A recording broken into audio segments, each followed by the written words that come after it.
Bueno, podemos preguntarnos para qué sirve todas las herramientas que nos brinda la termodinámica para trabajar con el equilibrio.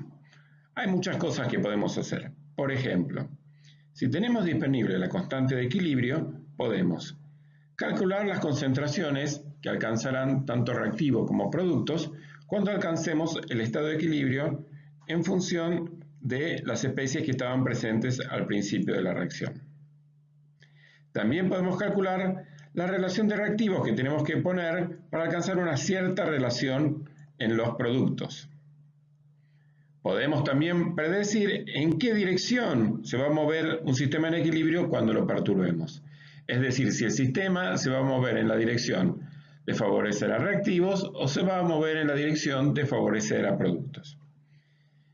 Y finalmente, si no tuviéramos disponible la constante de equilibrio, siempre podemos echar mano a la termodinámica y usar las herramientas que desarrollamos en la unidad 5 para calcular los datos que necesitamos para calcular la constante de equilibrio. Bueno, entonces podemos ponernos de tarea en alcanzar nuestro primer objetivo y vamos a ver cómo se hace para calcular las concentraciones en el estado de equilibrio, tanto de reactivos como productos. Supongamos una reacción genérica donde tenemos nuestros reactivos A y nuestros A y B y nuestros productos C y D. Para esta reacción podemos buscar la constante de equilibrio, ya sea en tablas o también vamos a ver más adelante que la podemos calcular. Y podemos entonces escribir la expresión de la constante de equilibrio de acuerdo a cómo escribimos la reacción. Con esto me refiero a que fíjense que en la constante de equilibrio aparecen los coeficientes estequiométricos como exponentes de las concentraciones de productos y de reactivos. Y estos exponentes tienen que ser los mismos coeficientes estequiométricos de la reacción tal como la escribimos. Así que hay que verificar que la constante se corresponda a cómo escribimos la reacción. Y sabemos que existe una relación unívoca en los cambios de reactivos y productos que está dado por la estequiometría. Fíjense en que los cambios para los reactivos están asociados a un signo negativo para indicar que los reactivos están desapareciendo, mientras que para los productos ese cambio es positivo, indicando que los productos aparecen. Y en todos los casos, las variaciones están divididas por los coeficientes estequiométricos, ya que la estequiometría de la reacción se tiene que cumplir siempre. Y todos estos cambios los ponemos como nuestra única variable incógnita X. Es decir, acabamos de establecer que para los cambios en la concentración en A no son independientes de los cambios de la concentración de C, de un otro reactivo B o de los productos C y D, es decir, que están asociados a través de esta reacción. Entonces, establecimos que las variaciones en la concentración o los cambios en la concentración en A están asociados a los cambios de concentración de los otros reactivos como B y de los productos como C y D. Por lo tanto, podemos escribir que la variación total al alcanzar el equilibrio tendrá esta expresión, que es el coeficiente estequiométrico por nuestra variable X, y podemos escribir expresiones semejantes para los otros reactivos y para los productos. Aquí mostramos la evolución de la reacción a lo largo del tiempo, desde que se inicia la reacción hasta que se alcanza el equilibrio. Y lo que nos interesa calcular es esta variación desde el inicio, es decir, el momento en que los reactivos entran en contacto, hasta que la reacción alcanza el equilibrio y las concentraciones ya no se ve que cambien. Entonces tenemos que considerar no solo el cambio, que ya lo expresamos aquí, sino también las concentraciones iniciales para alcanzar las concentraciones en equilibrio. Y esa expresión la obtenemos a partir de restarle a la concentración inicial la variación de la concentración que se obtiene en el equilibrio. Entonces tenemos 4 concentraciones iniciales y una única variable que gobierna los cambios de concentración. Entonces tenemos una expresión para las concentraciones en el equilibrio y si las reemplazamos en la ecuación de equilibrio podemos alcanzar una ecuación que tiene una única incógnita. Y resolviendo para esa única incógnita y conociendo el valor de la constante de equilibrio podemos calcular las concentraciones de todas las especies cuando se alcanza el equilibrio. Vamos a ver ahora cómo podemos hacer para calcular cuál es la mejor relación de reactivos para obtener una cierta concentración o un cierto valor de productos. Entonces la pregunta es, ¿qué cantidad de reactivo inicial agregamos? Esta pregunta es muy relevante cuando uno quiere hacer una síntesis en el laboratorio en industria y trabajamos de un modo semejante al caso anterior. Por ejemplo, analicemos nuevamente la reacción de descomposición del pentacloruro de fósforo. Aquí tenemos la expresión de la reacción y nuevamente planteamos la constante de equilibrio, que en este caso contendrá la expresión para reactivos y productos, que son todos gases.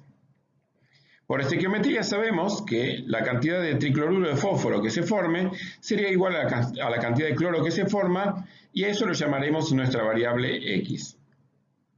Y también sabemos que la cantidad de pentacloruro de fósforo y la cantidad de tricloruro de fósforo tiene que ser igual a la cantidad de pentacloruro de fósforo que había inicialmente, sencillamente porque los átomos de fósforo se conservan y tienen que estar formando parte de alguno de los dos productos. Esto es lo que se conoce normalmente como balance de masa.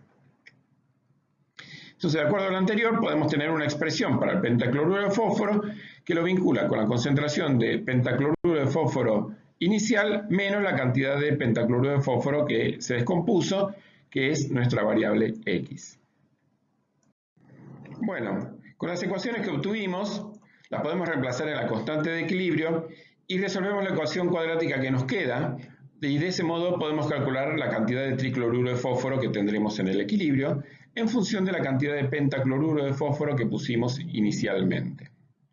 Una pequeña digresión, en este caso nos quedó una ecuación cuadrática. En algunos casos estas ecuaciones de equilibrio no dan expresiones de un orden superior, pero uno siempre puede hacer aproximaciones para obtener una cuadrática, o si no, se puede resolver numéricamente.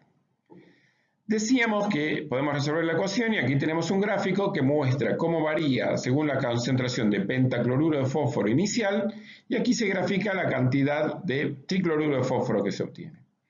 Vemos que esta relación no es directamente proporcional. Para cantidades bajas iniciales de pentacloruro de fósforo se obtiene una relación bastante lineal o parecida a lineal de producto, pero a medida que aumenta la concentración de pentacloruro de fósforo inicial, claramente este comportamiento no es lineal.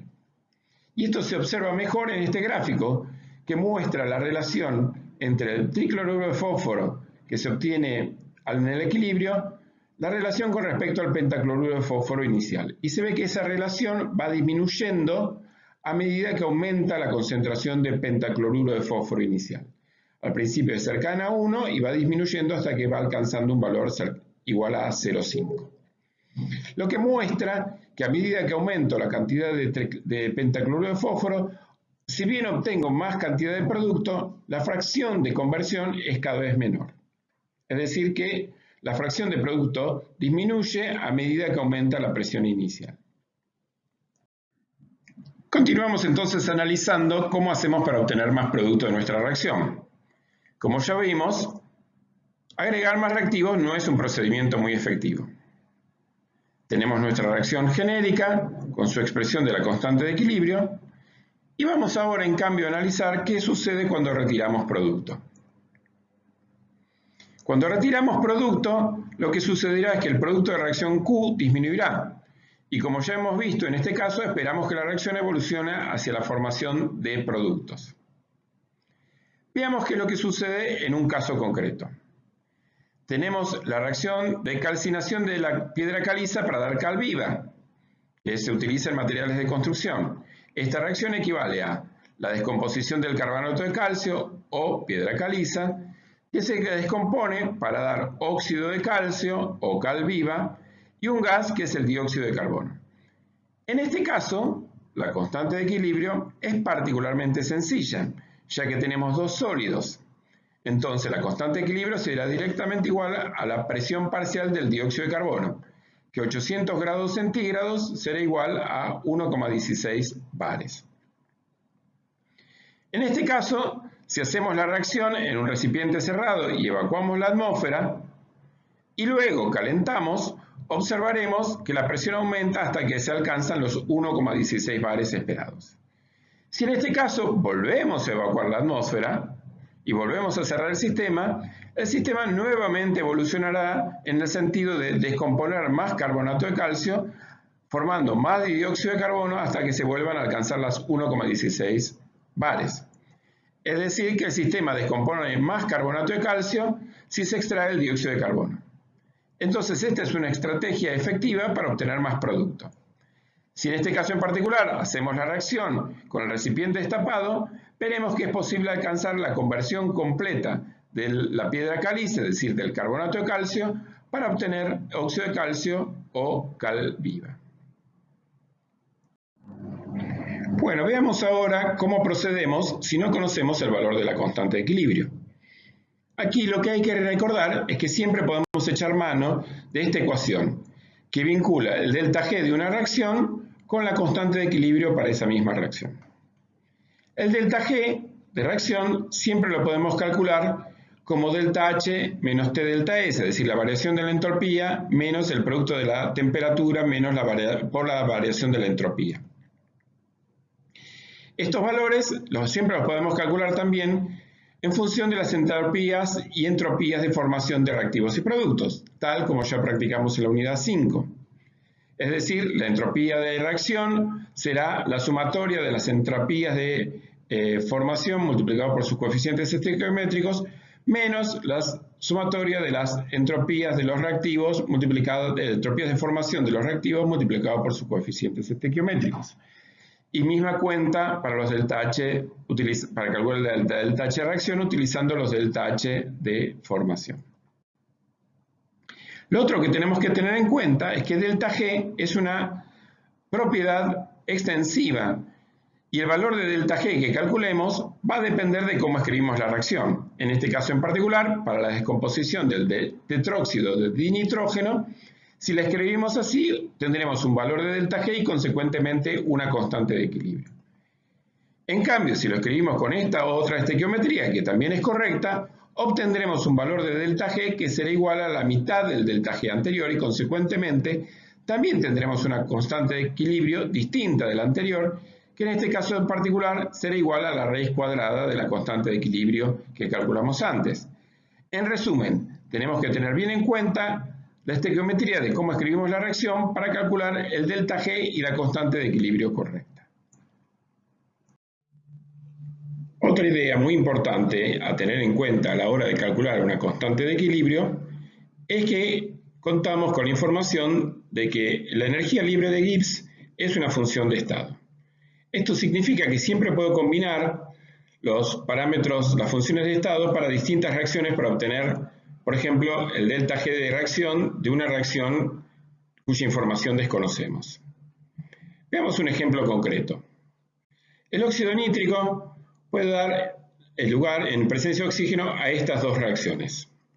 Dos reacciones para las cuales conocemos sus constantes de equilibrio. Podemos preguntarnos entonces, ¿qué pasará ahora con esta otra reacción cuya constante de equilibrio no conocemos? Aquí lo que podemos echar mano es prestar atención y darnos cuenta que esta reacción equivale a la suma de estas dos reacciones.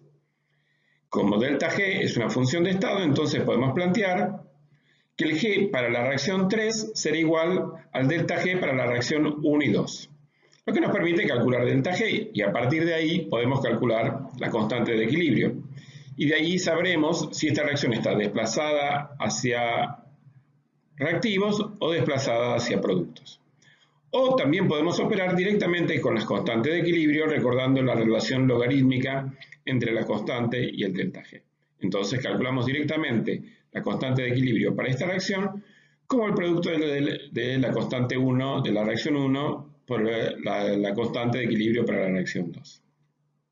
Bueno, entonces hemos visto otra posible estrategia para calcular la constante de equilibrio para una reacción de la cual desconocemos el valor de su constante.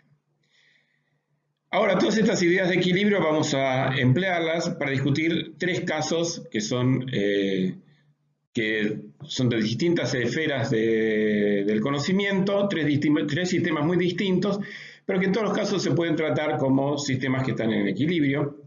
Y es una manera de poner en práctica las ideas que venimos discutiendo. Los tres casos que vamos a analizar es el comportamiento, que ya adelantamos, el comportamiento de la hemoglobina con el oxígeno y cómo las propiedades de equilibrio afectan su funcionamiento, la formación de